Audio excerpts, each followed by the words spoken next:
My dad forgot to hang up the phone by accident. He said, "She's a burden. A disappointment. She should never have been born." I stayed quiet and listened. For 6 years I had been paying their $2,100 bills. A week later I sold my fancy $870,000 house, changed all the ownership papers and disappeared. They came home from their Europe trip, happy and smiling, until their key didn't work. The house was empty and on the door was a note. "Surprise.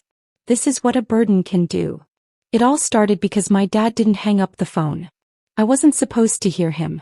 I had called him about some car papers, just a normal favor I always did. He said he'd check something in the garage and put the phone down, but forgot to hang up. He left the phone on the table. At first I heard nothing. Then footsteps. A couch creaking. Then his voice. "She's a burden," he said quietly, like it was just a fact. "She's a disappointment. Should never have been born." I didn't move. I just listened, holding the phone like a child eavesdropping. He wasn't angry or yelling. He sounded calm, maybe talking to my mom or himself. But his words hit me hard. A burden. A disappointment. For 6 years I quietly paid their mortgage, credit cards, and bills they never talked about. Without asking for anything. That month I had sent $2,100 to cover their insurance because my dad hurt his back and couldn't work. And now I was the burden. The mistake. I didn't hang up. I let the call go on even after they must have realized it was still connected. I heard the microwave beep, laughter in the background, like nothing had happened, like they hadn't just hurt me deeply. When the call ended I didn't cry or say anything. I just sat there staring out the window, hoping for an answer. I don't know how long I stayed like that. Time felt frozen. The next day I went to the bank, not for revenge yet, just to see where I stood. My house was almost paid off. It was worth $870,000. I had choices. Power I kept to myself. I met with a real estate lawyer and asked how to sell quietly, transfer ownership, and stay private. He told me how much money I'd get. I didn't feel much, like I was building a machine without really understanding it. But I knew what I had to do. I didn't tell anyone, not friends, coworkers, or family. I went to work, smiled at neighbors, and sent a "have a great trip" text when my parents left for Europe. A trip I helped pay for when they refinanced the house last fall. Then I quietly packed my things. I sold the house, changed the ownership papers, redirected mail, and disappeared. Let them enjoy their trip, until they found the door locked and the note waiting for them. Surprise.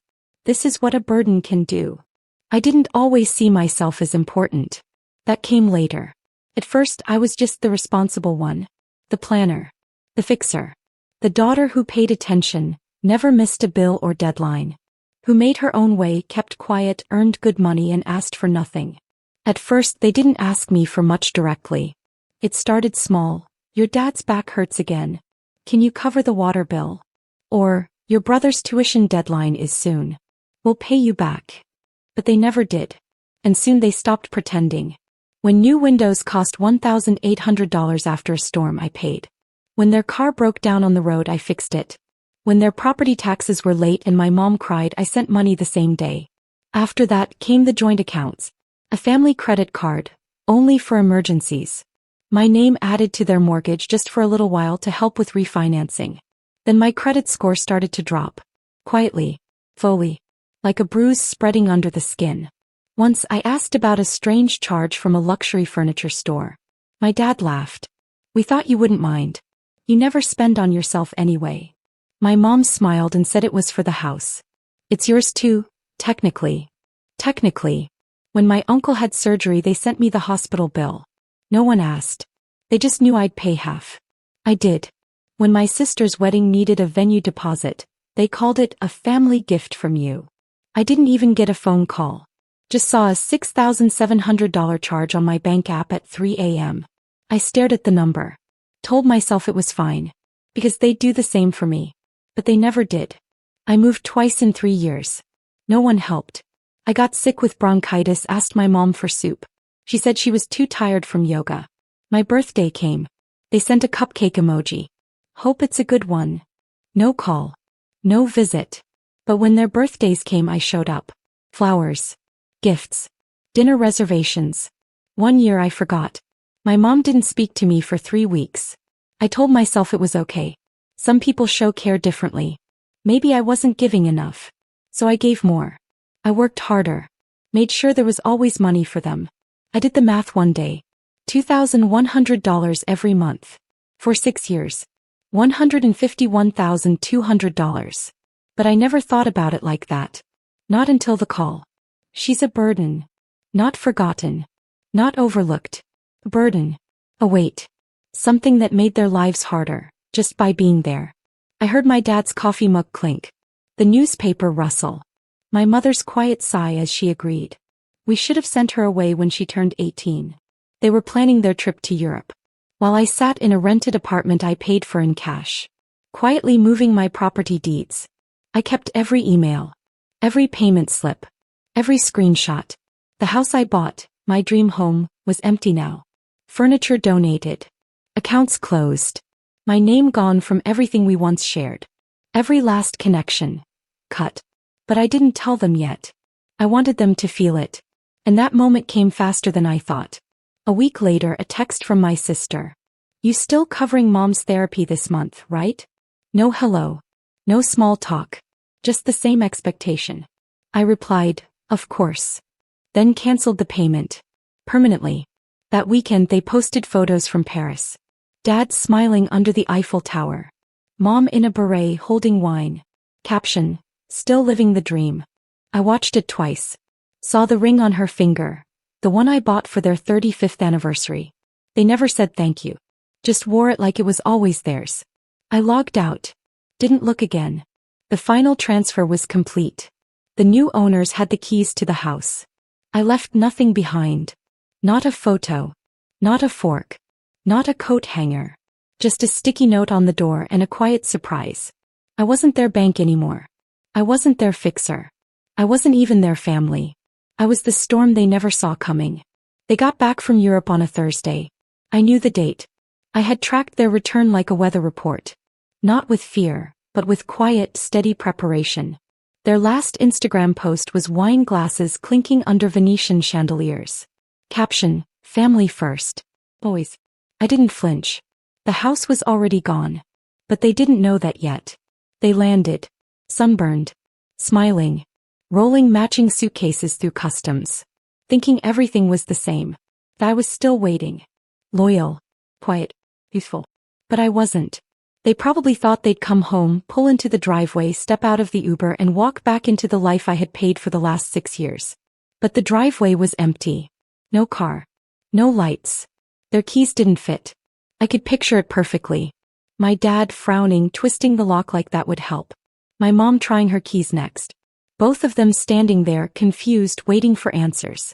Then they'd see it. The sticky note on the front door. Bright yellow. Couldn't miss it. Written in bold black letters. Surprise. This is what a burden can do. I didn't leave my name. I didn't have to. The mailbox? Gone. The alarm system? Turned off. The utilities? Transferred. The HOA? Informed. The family photos on the walls? Gone. The fancy towels I bought them last Christmas? Donated. The home is where the heart is sign? Thrown in the trash. The house was clean. Empty. Like they never lived there. Like I wiped away every last trace while they were busy drinking wine and playing tourists in Europe. I didn't do it to hurt them. It wasn't about revenge. It was simple. It was clear. It was the final step I needed. They called, of course. Over and over. At first they were confused. Hey, we're locked out. Can you call the alarm company? Then, did the garage code change? Then panic. Where's the furniture? Why isn't the Wi-Fi working? Why is your number disconnected? I didn't answer. By midnight they'd called everyone.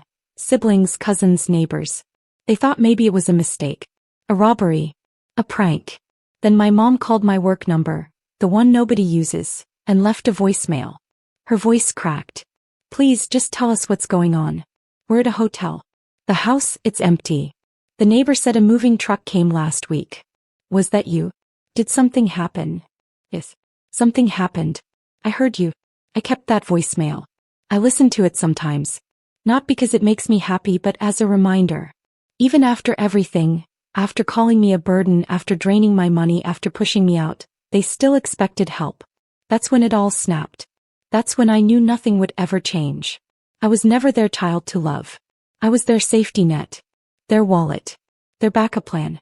And when I stopped paying, that's when they finally noticed I was gone. 6 years of loyalty, quiet, help. They gave me silence, an expectation. I was a burden, a disappointment, a mistake. So I left them with nothing. The fallout started fast. By 7:13 the next morning, I had 42 missed calls. 3 voicemails from my mom, each one more desperate than the last. Please just talk to us. We need to know what happened. We just need your help. I didn't reply. Instead, I logged into the last shared bank account, the one they forgot I still had access to. $12,000. Mostly my money. I transferred it to my private account. Closed the account. Gone. Then I canceled the home insurance. The house was sold. My name was still on the policy. I sent the cancellation notice. Another tie cut. Later that day my dad emailed me. No subject. Just a long message. Part blame, part begging.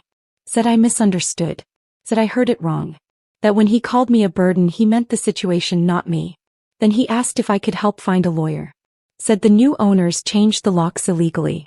I almost laughed. The house hadn't been in their names for over a year. I set it up carefully. A trust. An LLC. A clean sale. It was all legal. All solid. They weren't locked out of a house. They were locked out of my life. 3 days later my sister texted.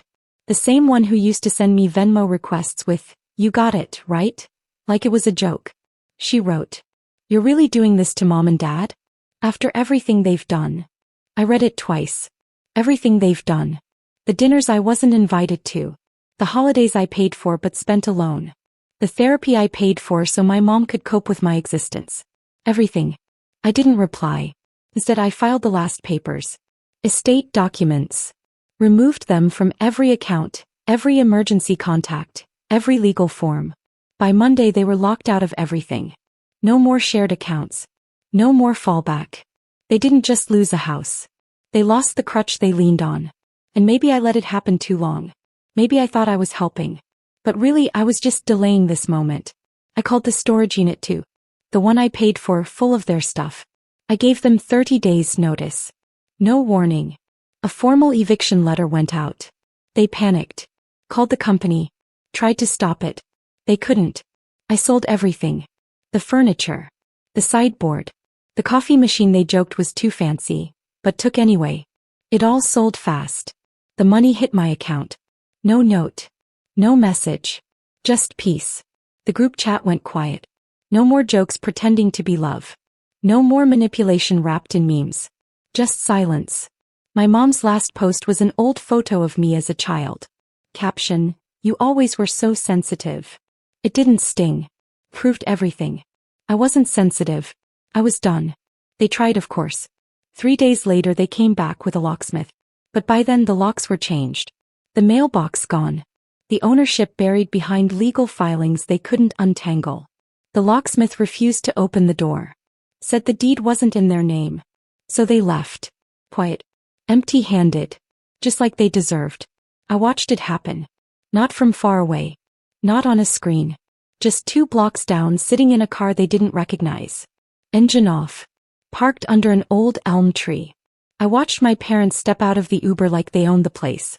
Like they were coming home to a life that wasn't theirs anymore. My dad looked older. Smaller. My mom stood on the porch, staring at the door, waiting for it to open. It didn't. They left after 10 minutes. The house stayed quiet. So did I. That silence was the real ending. No fight. No shouting. No arguments about family or forgiveness. Just the truth. They lost the one person who held them together. They didn't cry because they missed me. They cried because the money was gone. The safety net was gone. I built that net with care. But care without respect always falls apart. They cried because their backup plan disappeared. The burden was the only one who ever had a plan. And I made sure they felt every inch of what they lost. I deleted the family group chats. Removed myself from every thread, every shared photo album, every calendar for holidays I never got invited to. I didn't leave a message. Just silence. A few days later I got a letter. Not handwritten. Not signed. Just a typed sheet from a lawyer's assistant about misunderstandings, and estate questions. I shredded it and made tea. 2 days after that, my old neighbor texted, "Your parents came by again." Looked confused. Just stood there like they didn't see this coming. I blocked the number. The calls stopped after 2 weeks. I think they finally got it. Not just that they lost the house, but that they lost me completely. My sister tried. Different number. Last message. "You're really never speaking to us again?" No hello. No apology. Just shock. Like it never crossed her mind I could live without them. I didn't answer. I went for a walk. The air was cool. Smelled like rain. I passed the pharmacy where I picked up my mom's meds. The bakery where I bought cakes no one thanked me for. Now they were just buildings. No weight. No strings. I breathed. Felt like my first real breath in years. People think the quiet one will always stay. That silence means agreement. That no complaints mean it's okay. But silence isn't peace. Sometimes it's preparation. Now they rent a condo on the edge of town. I saw it listed when I was apartment hunting. Cheap floors. Peeling paint. Street windows with no light. I wonder if they ever look out and wonder where it all went. If they remember that night. The sticky note. Surprise. This is what a burden can do. They don't post much now. My mom's feed used to be full of spa days, brunches, family first quotes. No. Just quiet reshared sayings. "Don't burn bridges," one said. They don't know the bridge was never theirs. They were standing on it while I built it. And when I walked away it fell. My bank account is quiet now. No strange charges. No bills I didn't owe. No pings from people only messaging when they needed rent money. The money I used to send like lifeblood, it's still there now. Safe. Growing. I moved into my own place. Not bigger. Not louder. Just mine. Every lamp. Every curtain. Every chair, chosen by me for me. No guilt. No hidden strings. No reminders of everything I gave away. Just peace. Just space. Just ownership. I sleep more now. No waking up in panic. No stress wondering, did I send the money? Will they be mad if I say no? Those voices are gone. The space they left behind feels good. Sometimes I still hear his voice, the call he forgot to hang up. She's a burden. A disappointment. Should have never been born. I let those words echo now. I don't fight them. I don't explain them away. I don't argue with ghosts. I just listen. And then I remember. That house was mine. That silence was mine. That note. Final.